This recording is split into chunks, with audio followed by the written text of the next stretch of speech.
Bonjour YouTube, je suis Sébastien et voici mon expérience à couler 3 petites dalles de béton avec du béton autoplaçant, livré par un camion, hein, je ne l'ai pas mélangé moi-même, ça vient directement de la bétonnière. Donc il a fallu faire les coffrages, un peu pénible, mettre la bâche polyane, ensuite la fixer autant que possible. J'aurais dû la fixer mieux, je vous expliquerai ça un peu plus tard dans la vidéo. Et mettre du ferraillage et le mettre le relier entre eux, hein. C'est des grillages qu'on trouve dans toutes les grandes surfaces de bricolage, rien de très compliqué. Comme c'est pour soutenir peu ou pas de poids, là ça va être un range-bûche. Il y a un chemin devant la maison sur lequel on va mettre des dalles de terrasse pour assortir à l'autre côté et pas marcher dans la boue l'hiver. Et enfin un local poubelle dehors. Donc après ça, il suffisait de commander le camion.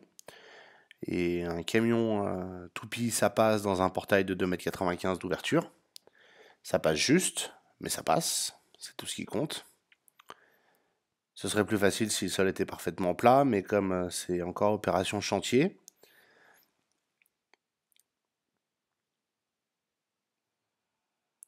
il est rentré tout doucement. Mais il est rentré, ça a pris moins de 5 minutes, hein. Il n'y a pas de... Il n'y a pas de miracle, et comme les chauffeurs des toupies savent en général très bien manier leur camion parce qu'ils passent leur vie sur les chantiers, il a ensuite fait un joli demi-tour dans la cour, plutôt efficace. N'hésitez pas à être aimable avec le livreur parce que c'est votre meilleur allié dans l'installation du béton. Il connaît le produit, il a l'habitude de l'utiliser. Ils ont tous de l'expérience à couler des dalles béton, donc même s'il fera pas le boulot pour vous parce que c'est pas son job, il vous filera peut-être un coup de main. Il m'en a filé un, et puis ils savent. Enfin, je veux dire, il n'y a pas de miracle, hein. Ils en coulent toute la journée, donc ils savent l'utiliser, le mélange, enfin comment il doit être répandu, quand est-ce que c'est à niveau, où est-ce qu'il faut en rajouter un peu. Ils ont l'œil, le coup de main, c'est pour ça il faut leur faire un peu confiance, à moins de tomber sur le mauvais euh,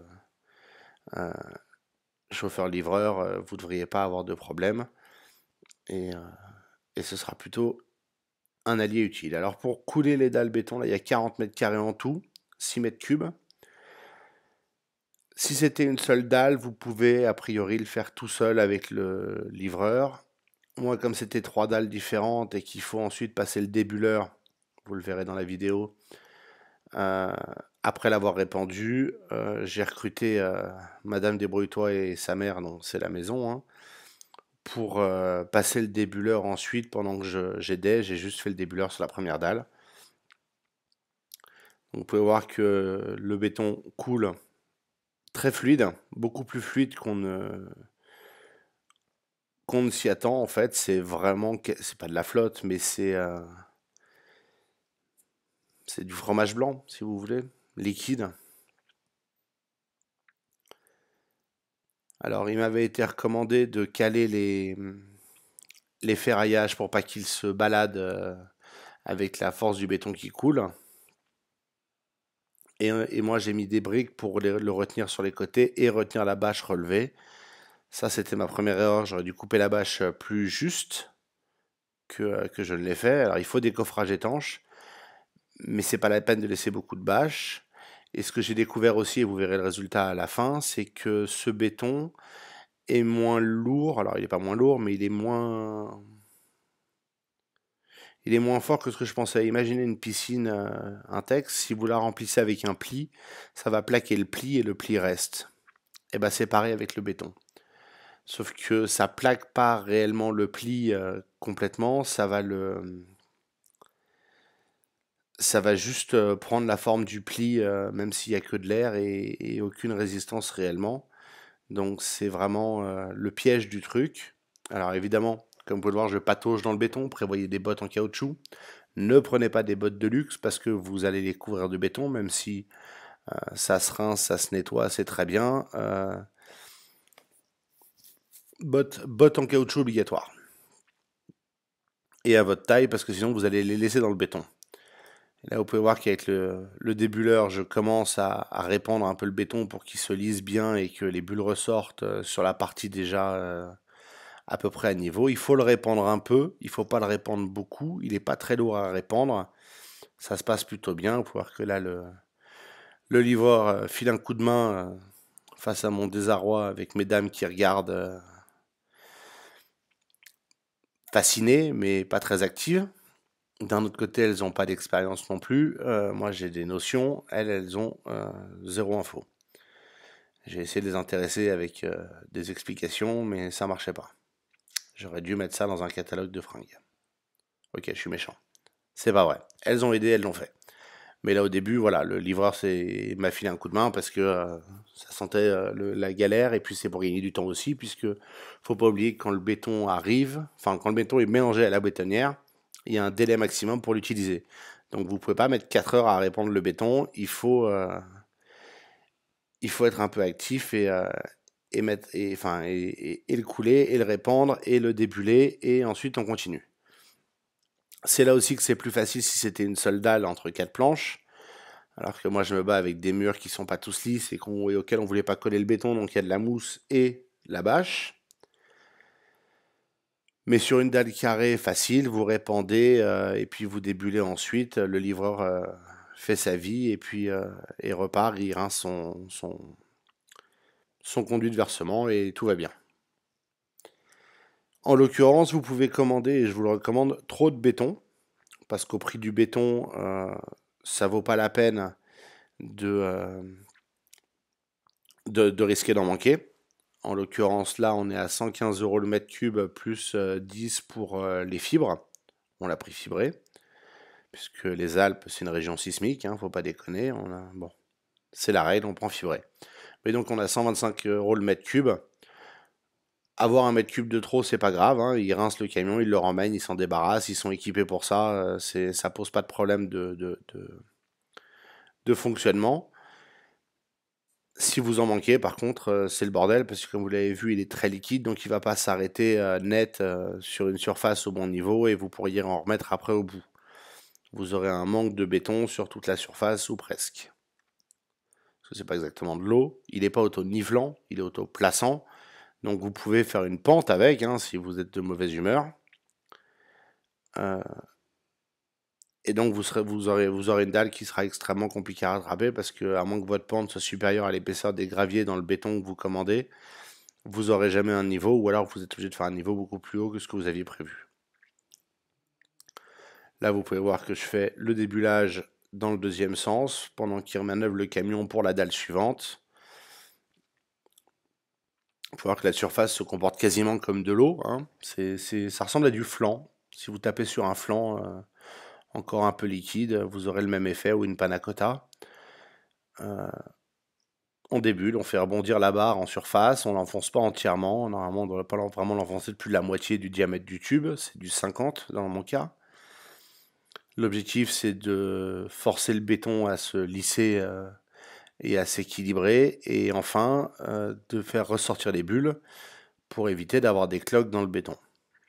Dans le fond, ce serait pas dramatique, mais si vous faites une dalle structurelle sur laquelle vous allez faire une maison ou une grange, ou un parking, ou peu importe d'ailleurs, c'est quand même plus sympa de ne pas avoir un béton plein de cloques.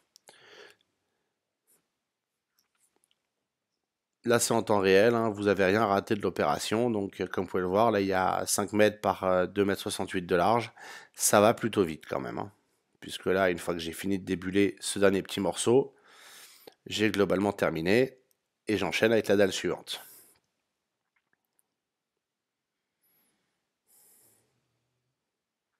Prévoyez éventuellement un endroit où poser le débuleur si vous êtes en plein dans la terre et dans les cailloux, parce que sinon ils vont coller au béton qui est sur le débuleur, et ensuite vous allez les remettre en débulant la partie suivante.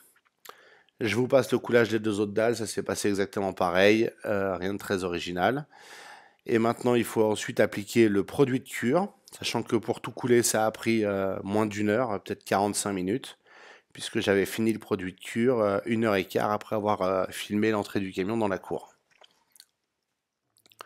Produit de cure, c'est la bétonnière qui nous l'a fourni, 45 € le bidon de 10 litres. Ça, c'est trop pour ce qu'on a fait, mais c'est le conditionnement minimum. A priori, vous pourriez faire 2 fois la surface, donc 80 mètres carrés avec un seul bidon, peut-être même plus. Hein. Un pulvérisateur, là c'est un vieux pulvérisateur ressorti de la cave. Il n'avait pas servi depuis des années, on ne savait même pas s'il marchait, mais je l'ai testé la veille, sinon je serais allé en acheter un. Et on pulvérise pour recouvrir d'une pellicule blanche. L'objectif est que le béton ne sèche pas trop vite au soleil, surtout par ces temps où il fait 30 degrés la journée. C'est plutôt une bonne idée. Si la dalle avait été plus large qu'elle ne l'est là et que j'avais pas pu y accéder, il aurait fallu que je marche dans le béton, qui est encore liquide à ce stade, que je fasse la moitié en débulé et recouvert du produit, et puis que je débule l'autre moitié et puis sorte, enfin la rangée suivante, et recule, passe le produit et continue jusqu'au moment où je suis sorti de la dalle. Il faut évidemment en mettre sur toute la dalle. Si vous en mettez que sur la moitié de la dalle, ça va pas le faire. C'est un peu long. Si vous avez un pulvérisateur plus efficace, ça ira peut-être plus vite. Il faut que ce soit blanc. Euh, je me suis échiné à le faire aussi uniforme que possible. Ça n'a pas été parfait, mais ça n'a pas posé réellement de problème. Et j'ai fait 2 couches de produits parce que j'étais pas sûr de la quantité. Donc j'ai fait une fois chaque dalle et puis j'ai refait un deuxième tour sur chaque dalle. Là, vous me voyez remonter les bâches. Il aurait fallu que je les coupe plus court et que je les pique dans le mur d'une manière ou d'une autre pour qu'elles restent bien tendues. Surtout, il aurait fallu, et c'est ce que vous allez voir bientôt, que mes bâches soient parfaitement plates sur la tranche euh, et parfaitement tendues. À mon avis, ça vaut le coup de faire une bâche pour le fond, des bâches pour les côtés séparés, donc en coupant, et mettre du gros scotch alu ou autre bien étanche, type scotch pour les murs, enfin pour les toitures plutôt, qui permettent de faire l'angle parfaitement droit et carré. Donc voilà, avec mon produit dessus, il n'y a plus qu'à laisser sécher. Le délai pour pouvoir marcher dessus, c'est 24 heures. Ça peut être moins, ça peut être plus selon l'épaisseur de la dalle, évidemment, et la météo, et la température, et ainsi de suite. Vous le verrez quand vous pouvez marcher dessus, globalement. Si vous avez un doute, patientez 48 heures et vous n'aurez aucun problème. Si vous n'avez pas de doute, au bout de 12 heures, théoriquement, vous pouvez marcher dessus, mais étant donné l'effort que ça représente, et c'est un petit budget, il y a 1300 euros de béton en tout.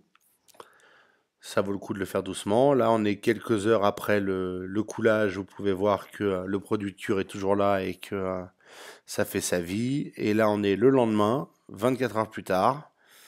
Et attention, j'appuie avec la main pour vérifier, on sait jamais, comme ça servait à quelque chose. Je mets le pied sans appuyer trop fort pour voir si ça marque.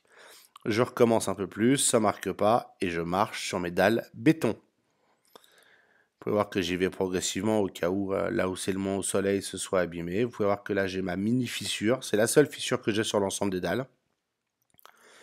Je sais pas pourquoi. C'est la vie. Je me demande si les ferraillages n'ont pas percé la bâche et donc laissé de l'eau s'échapper et donc ça a séché trop vite à cet endroit-là précisément. Je ne sais pas. Ça va être un orange-bûche, c'est pas très grave.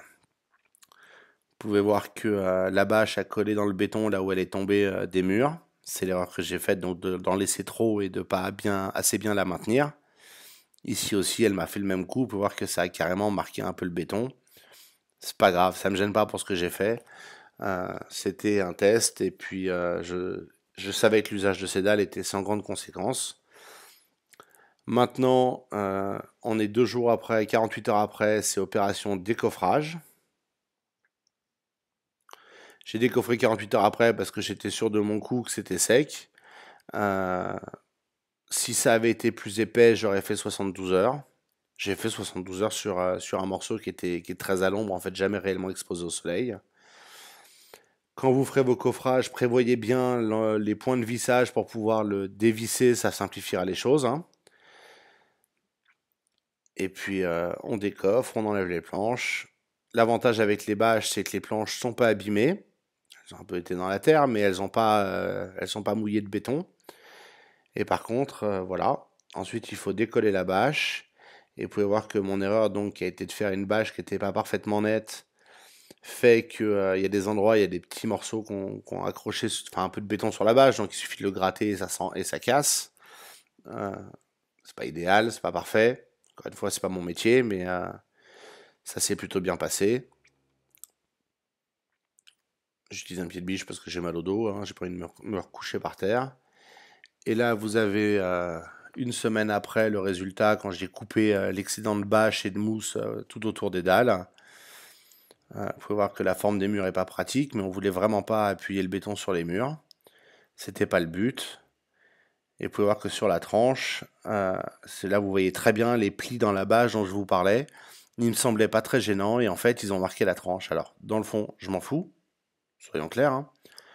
Mais en pratique, il y a des endroits, tant qu'on n'a pas fait la cour en gravier, ça se voit un peu. Vous voyez aussi dans les coins, là où la bâche c'est un peu tendu, peut-être sous l'effet du béton, parce que c'était bien dans les coins. Ça a fait des arrondis un petit peu. Là, c'est encore c'est le poids du béton sur la terre qui a eu cet impact.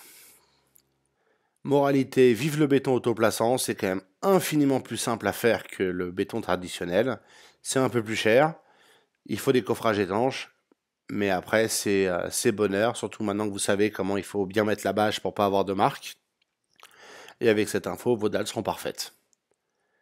Merci d'avoir suivi cette vidéo, j'espère qu'elle vous aura été utile et vous aura intéressé. Si c'est le cas, pensez à vous abonner et à la liker. Et si vous avez des questions, des remarques ou des conseils, les commentaires sont là pour ça.